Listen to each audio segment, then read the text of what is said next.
Aí, pessoal, vamos dar continuidade aqui à nossa aula sujeito passivo do imposto ICMS. Essa aula é importante porque ela é bem cobrada em provas, tanto quando é só prova de Lei Candir, quanto também naquela situação de legislação tributária estadual. Hoje a gente vai trabalhar com teoria. Você sabe que aqui no TEC a gente está trabalhando com teoria em vídeo, né? Porque a gente vai trabalhar aqui, mas também tem a teoria em texto, tem os resumos e os mapas mentais. Nessa aula a gente vai trabalhar na parte de teoria, depois eu vou gravar uma aula com vocês também com algumas questões que eu quero chamar a atenção e também que traz mais confusão na hora da prova. E com isso a gente tem certeza que a gente vai trabalhar muito bem essa aula, beleza? Então vamos começar aqui, bora para a tela. O sujeito passivo é o que tem o dever de cumprir. Cumprir o quê? Ora, a obrigação tributária, tanto a principal como a acessória. É o estudo do direito tributário. Vocês já lembram já, né? Vocês já estão lembrados. Vocês já sabem que o sujeito passivo é a pessoa obrigada a cumprir a obrigação principal, quando a gente fala do pagamento de tributo ou penalidade pecuniária. E o sujeito passivo é a pessoa obrigada porque deve cumprir a obrigação acessória, aquelas relacionadas às prestações que constituem o seu objeto, por exemplo, como emitir nota fiscal, escriturar os livros. Muitas das vezes o responsável por pagar o imposto não é o contribuinte. Então, quero lembrar para vocês a definição que vem lá do direito tributário. Então, parece óbvio que seja assim, né? Mas não é. Vamos à subdivisão que o CTN traz para o sujeito passivo no artigo 121. Você precisa tomar cuidado porque, normalmente, né, o termo usado para contribuinte é para determinar o pagador do imposto, mas nem sempre o termo está correto. Vamos lá. Sujeito passivo da obrigação principal é o contribuinte, o sujeito passivo direto, que tem relação pessoal e direta com a situação que constitua o respectivo fato gerador. Já o responsável, que é o sujeito passivo indireto, é quando ele, mesmo sem revestir a condição de contribuinte, sua obrigação decorra de disposição expressa da lei. Muito bom a gente fazer essa revisão, tá bom?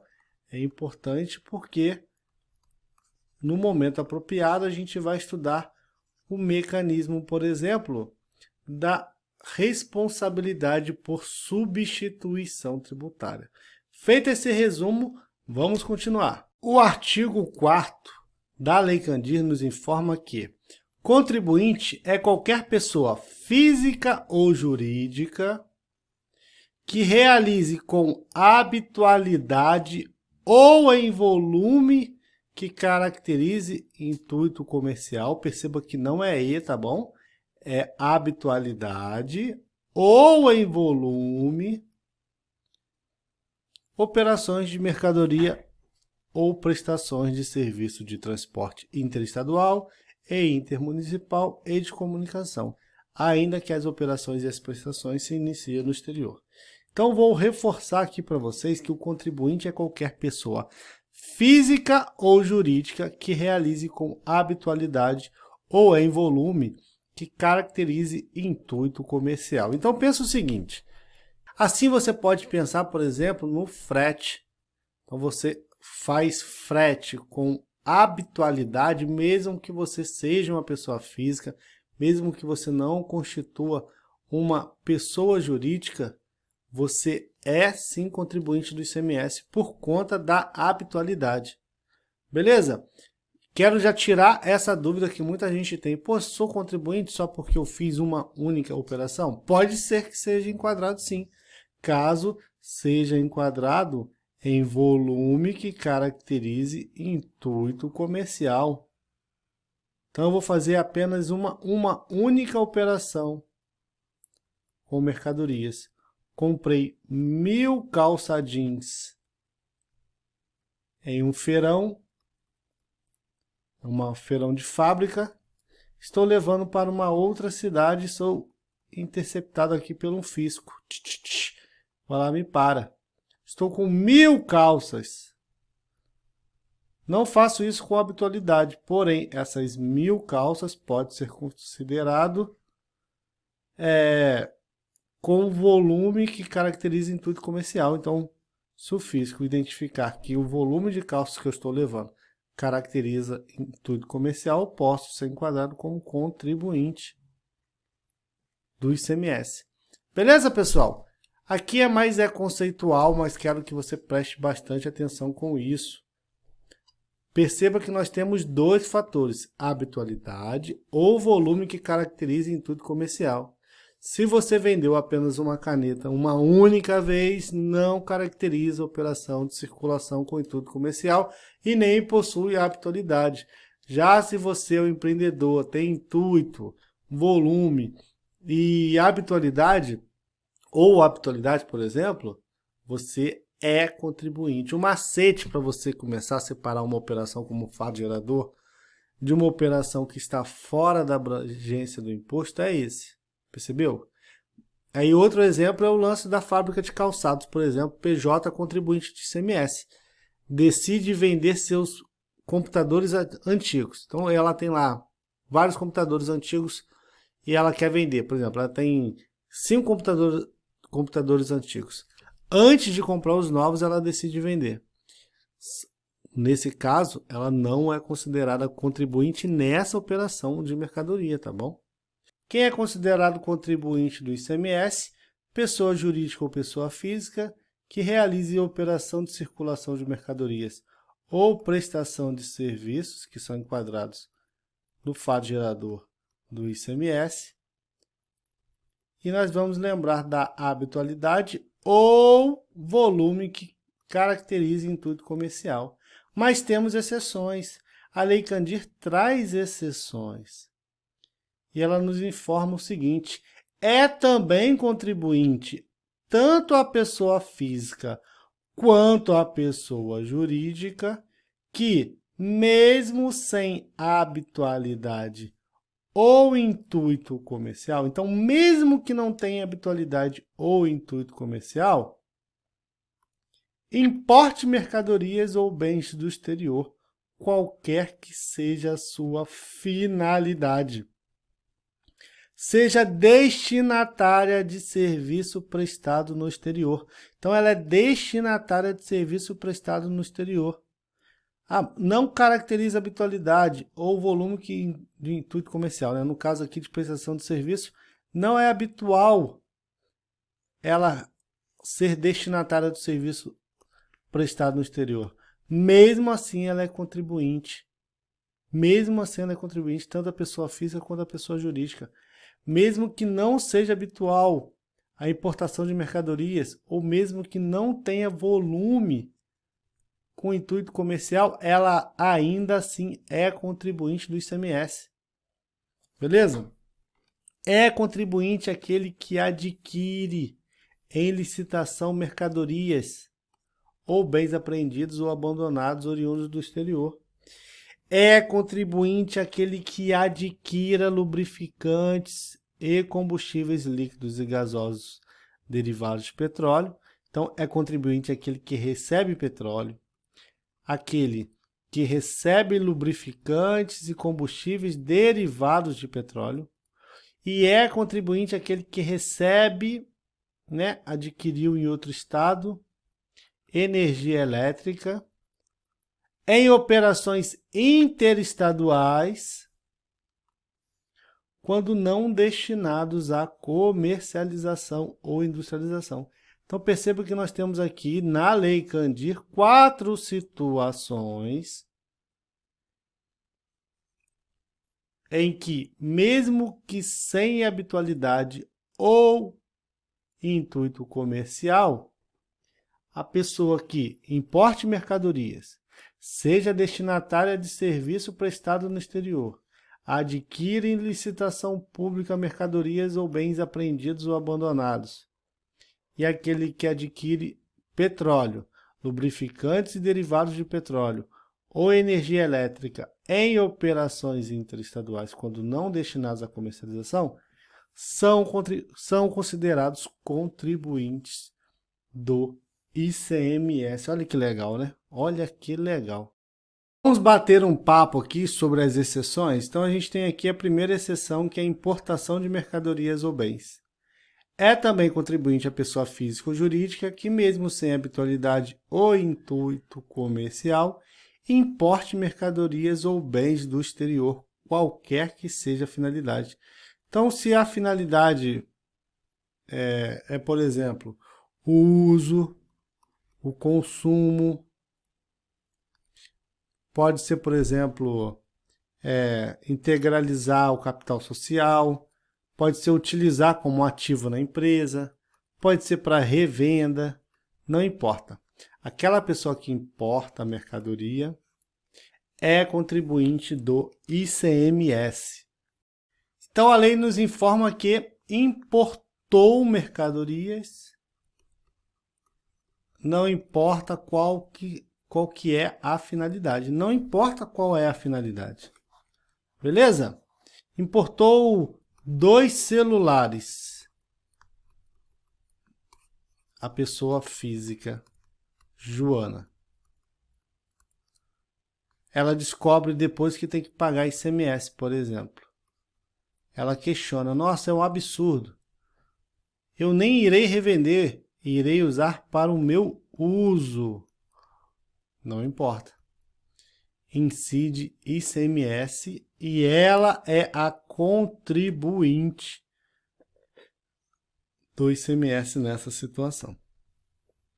Pedro Henrique importa uma única vez na vida um bem para uso ou consumo próprio.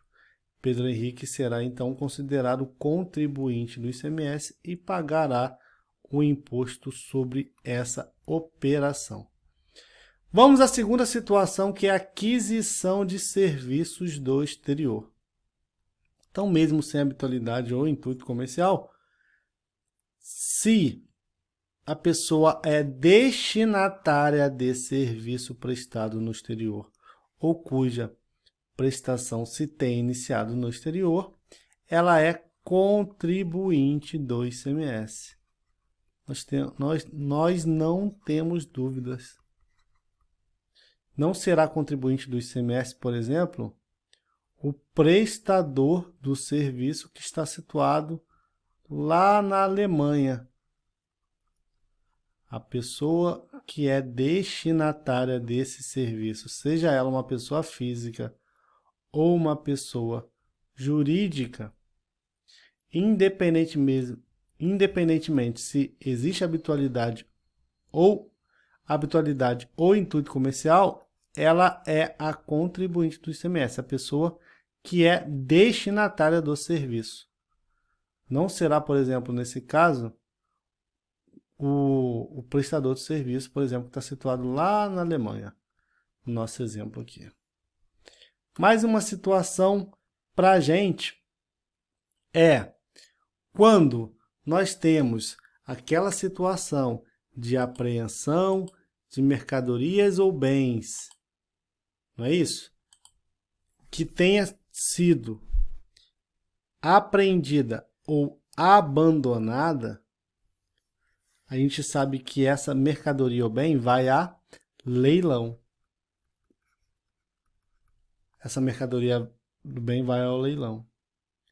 E nós temos aqui a aquisição dessa mercadoria ou bem apreendida ou abandonada. Então, mercadoria ou bem apreendida ou abandonada. Oriunda do exterior, tá, pessoal? Oriunda do exterior. A aquisição pode ser feita pelo adquirente. Você pode ver lá na sua prova falando que é o adquirente ou o arrematante, tá? Arrematante. Adquirente ou arrematante. arrematante. Anote aí.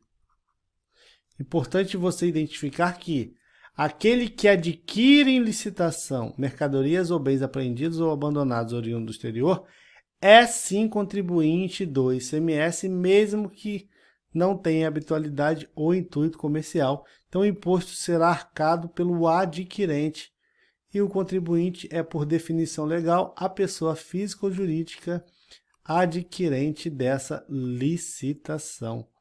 É também contribuinte aquele que adquire lubrificantes e combustíveis líquidos e gasosos derivados de petróleo, aquele que adquire petróleo e aquele que adquire energia elétrica, oriundos de outro estado, então em operações interestaduais. Quando? Quando não destinados à comercialização ou à industrialização. Quero te lembrar que não existe DIFAL aqui nesse caso, será 100% do imposto devido ao estado onde se encontra o adquirente. Então, em operação interestadual, aquele que recebe, que adquire petróleo ou derivados de petróleo ou energia elétrica é contribuinte do ICMS. Então, só para reforçar aqui, pessoal, nas operações interestaduais envolvendo petróleo, derivados de petróleo e energia elétrica, que é o inciso 4, ele traz os casos em que o consumidor final adquire combustíveis e lubrificantes em outro estado, energia elétrica ou petróleo. Nesse caso, mesmo ele sendo consumidor final, já que ele realiza a operação para consumo próprio, ele será contribuinte do ICMS. O consumidor final passa a ser contribuinte do imposto. A gente vai trabalhar algumas questões aqui que você vai ver. Questões muito boas, questões que caíram aí recentemente nos concursos pelo Brasil, que vai trabalhar muito bem aqui esse inciso 4. Eu gostei bastante de algumas questões aí que a Banca FCC fez, que a CESP fez. A gente vai trabalhar aí daqui a pouco. Importante apenas que você identifique muito bem quais são os contribuintes do ICMS. Agora, a Lei Candir também fala da responsabilidade, por exemplo, por atos ou omissões. Então, a lei, e aqui ele está falando que a lei do ICMS poderá atribuir a terceiros a responsabilidade pelo pagamento do imposto e acréscimos devidos pelo contribuinte ou responsável, quando os atos ou omissões daqueles concorrerem para o não recolhimento do tributo. Aí, bem tranquilinho, a gente viu aqui na revisão do direito tributário que pode a lei dar responsabilidade para o pagamento do ICMS, sim, pagamento de qualquer imposto. Então, sujeito passivo da obrigação principal pode ser aquele que, quando sem revestir a condição de contribuinte, sua obrigação decorra de disposição expressa de lei. E a lei, no nosso caso aqui, está reforçando que a lei do ICMS poderá atribuir a terceiros a responsabilidade pelo pagamento do imposto quando os atos ou omissões daqueles concorrem para o não recolhimento do tributo. Então, nosso resuminho aí, mapinha mental para a gente poder trabalhar esse assunto. Contribuinte do ICMS, em regra, é a pessoa física ou jurídica que realiza operação de circulação de mercadoria com habitualidade ou volume que caracteriza intuito comercial. Contribuinte do ICMS é aquele que presta serviços de transporte, seja ele serviço de transporte intermunicipal ou interestadual. Prestador de serviço de comunicação de forma onerosa. Ainda pode ser contribuinte do ICMS, mesmo que sem habitualidade ou volume que caracterize intuito comercial, aquele que importa mercadorias ou bens do exterior, aquele que seja destinatário do serviço prestado no exterior, aquele que adquire em licitação mercadorias ou bens oriundos de importação irregular, aquele adquirente de petróleo ou de energia elétrica ou dos derivados de petróleo em operações interestaduais quando não destinados à comercialização ou industrialização. É isso aí, pessoal. Terminamos aqui a parte teórica dessa aula. Na próxima aula, relacionada ao assunto sujeito passivo, eu vou tratar algumas questões com vocês. Então, essa aula ficou bem completinha. Vamos dar por fim aqui a parte teórica e na próxima aula a gente trabalha a parte de exercícios desse assunto. Tamo junto? Então, até a próxima e valeu!